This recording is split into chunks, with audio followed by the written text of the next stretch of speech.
All right, so today we're starting a fairly short unit.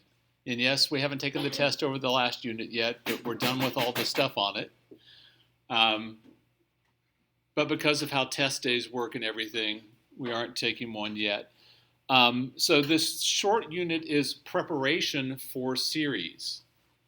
So series is actually, if you include the preparation section, 3 different units.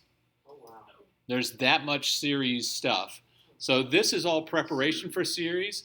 I think generally speaking, you'll find this unit to be pretty easy. That's good. Okay?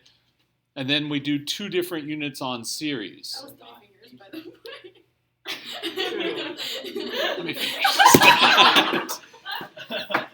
Maybe he's missing one. I can hear Confession! Give me your kindness sticker. Is that a legal one? That's legal. Oh. That's. What I just saw. Have you ever watched any of the Star Trek movies No. where he does this? This is Live Long and Prosper. Oh, I can never do This is Die Soon and Rot.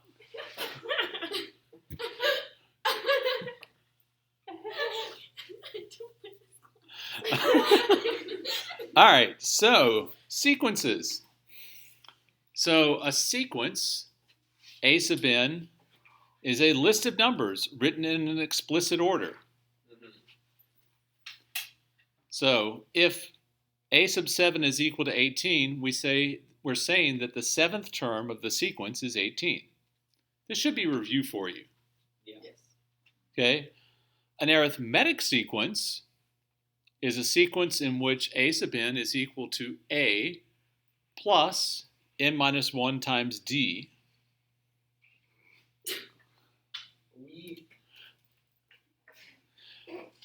That's how you write it explicitly. So what's happening there is that's just a line, right? You have a starting point and you have how much it's being incremented by each time. Okay? D is called the common difference. It's how much you're going up by to get the next number in the sequence. So what's the difference between a sequence and the equation of a line? Well, the equation of a line includes things in between the points. Here, n is only positive whole numbers. N is 1, n is 2, n is 3, etc., etc. Okay, so there's nothing in between. So the graph of a sequence is always discontinuous. It's just a series of dots. We can also do this recursively, where we can say a sub 1 is equal to some number a, and a sub n is equal to the previous number plus d. That a sub n minus 1 is the previous number, right? So if we're looking for the 10th term, we take the 9th term and we add on d, where a and d are both constants. All right, so let's take a look at this particular sequence. For the arithmetic sequence, -5, -1, 3, 7, etc., etc., etc., write both an explicit and a recursive rule. Doesn't matter. We'll start with the recursive rule. It's actually easier to write frequently than the other one. So the recursive rule is going to be a sub 1 is equal to -5, and a sub n will be a sub n minus 1. What's the common difference here? 4. So plus 4. The explicit rule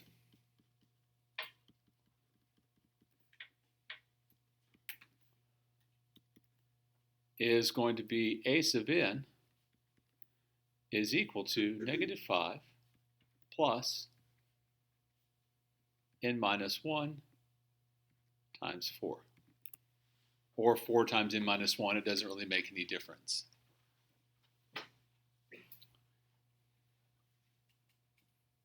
Notice when n is 1, that's your first term, this part is going to drop out and you just get the -5. And then it's going to add on 4 each time you add 1 to n. Okay? Again, that should be all review for you, stuff that you did either in Algebra 2 or Pre-Calc. Which one do you do that in? Algebra 2, I think. All of the above? I remember. Could have been some in both. Pretty sure we did this in pre-calc too. Yeah. Okay. So both. So a geometric sequence is a sequence in which a sub n is equal to a times r raised to the n minus 1. That's the explicit form. Or a sub 1 is equal to a, and a sub n is equal to a sub n minus 1 times r for n greater than or equal to 2. That's an important little thing you have to put on for the recursive, where a and r are constants and r is called the common ratio.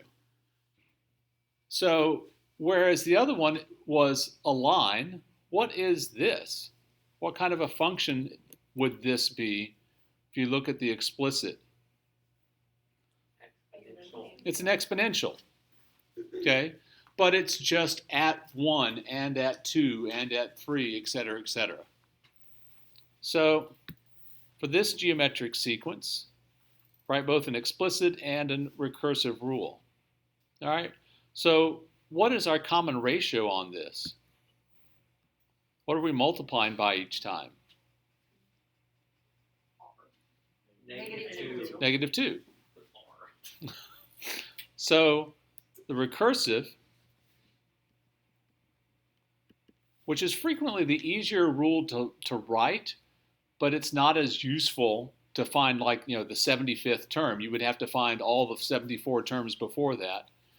But the recursive rule for this would be that a sub 1 was equal to 3, and the a sub n is going to be the previous term, a sub n minus 1, times r, which is negative 3, or negative 2, excuse me. The explicit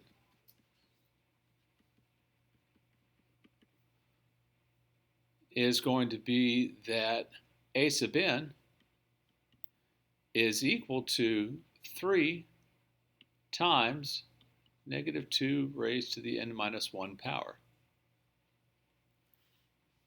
Again, notice in that if n is equal to 1, we're raising negative 2 to the 0 power, and we just get 3, which is what we want. We want our first term to be 3. Okay. A problem that I'm pretty sure you didn't, well, I don't know, you may have done this in Algebra 2. The second and fifth terms of a geometric sequence are 6 and negative 48 respectively. By the way, what does respectively mean in that? I occasionally find students don't know that. The second term is 6, the Correspondence. fifth term is Yeah, 48. no, I'm not kidding. I find students who are like, what does this respectively thing mean? But you see that in standardized tests all the time. Well, So I would hope that you guys know it, but I don't know. So in that order, find an explicit rule for the nth term. I don't know how you have learned to do this, but what I usually do is actually write out, as long as they're not too far apart. So that's the second, third, fourth, fifth.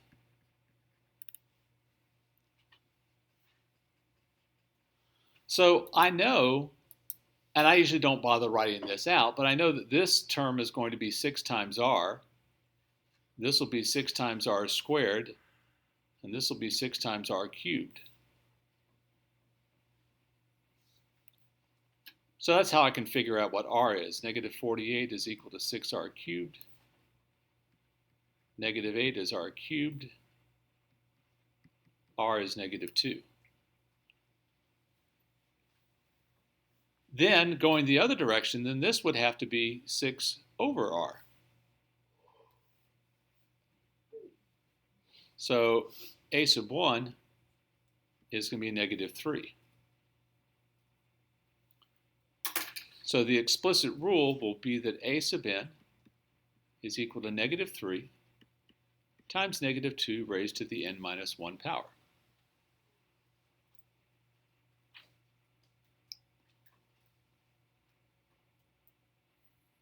Okay, any questions about that? You remember? Do you remember vaguely having done those problems before? Do you remember if you did those in Algebra 2 or if you didn't do them till pre-cal? No clue. Pretty sure it's Pre-cal? Okay. All right. It doesn't really matter. I'm just curious about those sorts of things. Pardon? Did you say pretzel? Everyone just looked over there and I said pretzel. Well, you were looking that direction.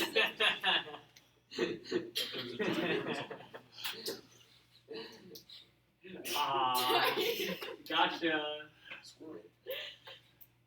Either that or the synapses in your brain are just firing to random. That's how Tourette starts, you know. Okay, so the limit of a sequence. So if f of x is equal to a sub n for all x equals to n greater than or equal to 1, then if the limit as x goes to infinity of f of x is equal to L, then the limit as n goes to infinity of a sub n is equal to L, which kind of makes sense. Kind of. Yeah. And the sequence a sub n converges to L. Insert bad joke about it goes straight to L.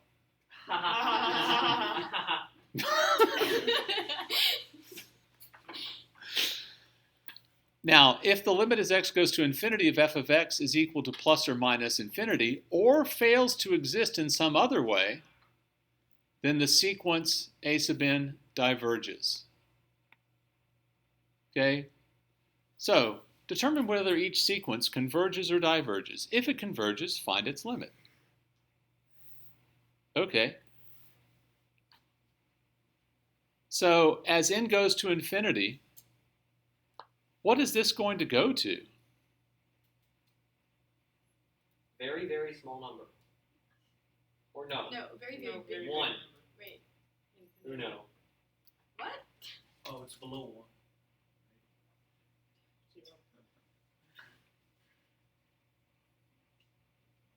Two. Below 2, right? Thank you. You're welcome. Think about this. What is the limit What is it? as x goes to infinity of 2x minus 1 over x? Wouldn't 2 infinity be infinity? This would be equal to the limit as x goes to infinity, dividing both parts by x, of 2 minus 1 over x is 2. Yeah. So this converges to 2.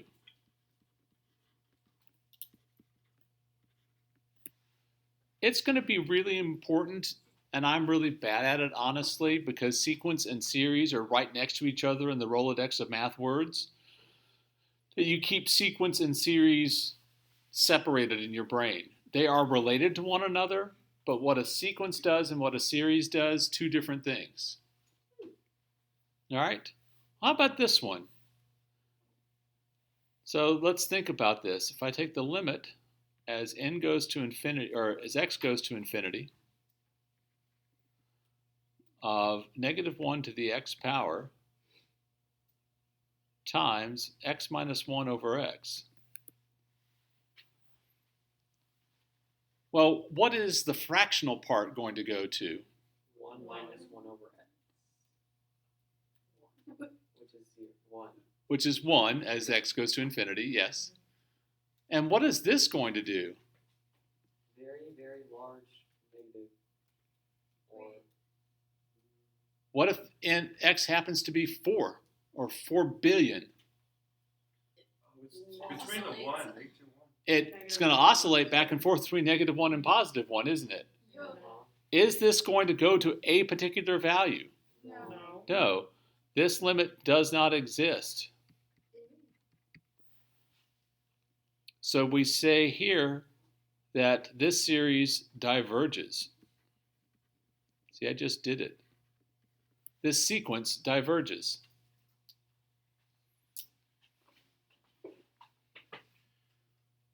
All right, well, let's look at this one. They've given us a recursive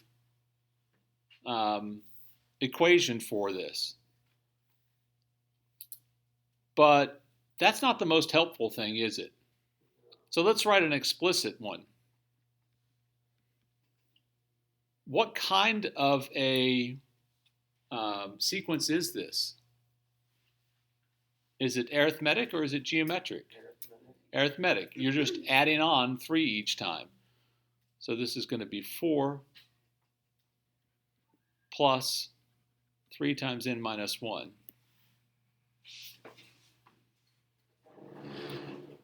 Kind of like writing it that way because it's more like point slope. So if I look at the limit as n goes to infinity of 4 plus 3 times x minus 1, what does that go to? Infinity. So again, this sequence diverges.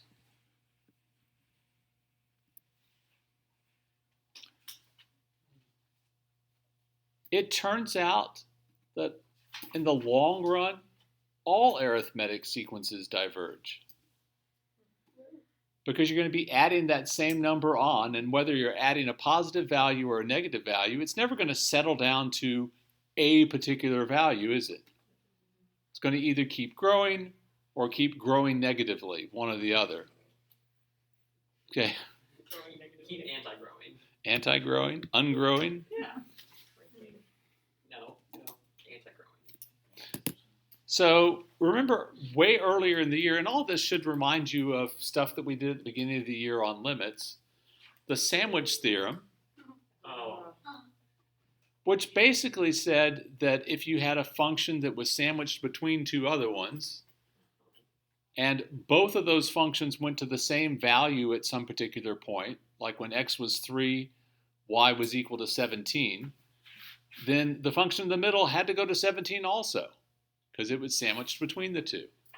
Well, that's basically what's happening here. If the limit as n goes to infinity of a sub n is equal to the limit as n goes to infinity of c sub n is equal to L, and if there's an integer capital N, so that when little n is greater than capital N, then a sub n is less than or equal to b sub n is less than or equal to c sub n, then the limit as n goes to infinity of b sub n is equal to L.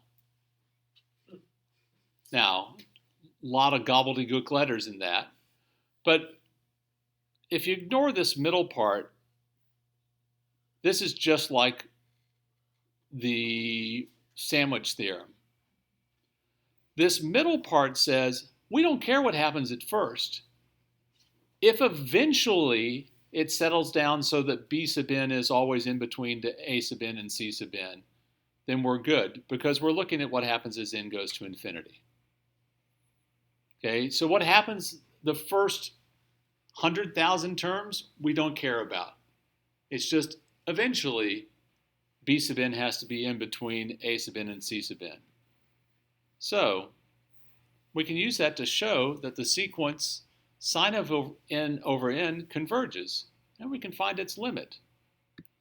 We did almost exactly the same thing with the function sine of x over x as n goes to infinity, or as x went to infinity. So sine is always between what and what? Negative 1 and 1. So negative 1 over n is always less than or equal to sine of n over n, which is always less than or equal to positive 1 over n. And that happens to be true for all n.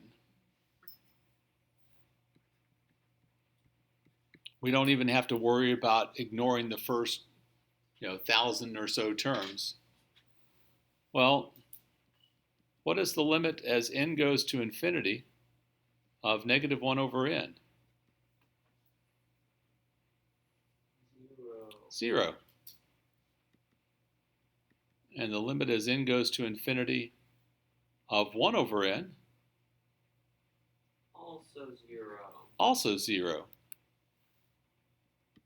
Therefore, sine of n over n converges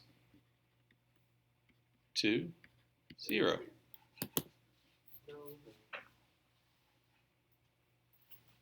this idea is going to become important to us. How often we're going to do something exactly like this?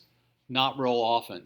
But we are sometimes going to use this idea, excuse me, that we have something that's hard to work with, that's smaller than something easier to work with, and bigger than something else that's easy to work with, that both go to the same place in the long run. Okay? All right. That's it for today's lesson.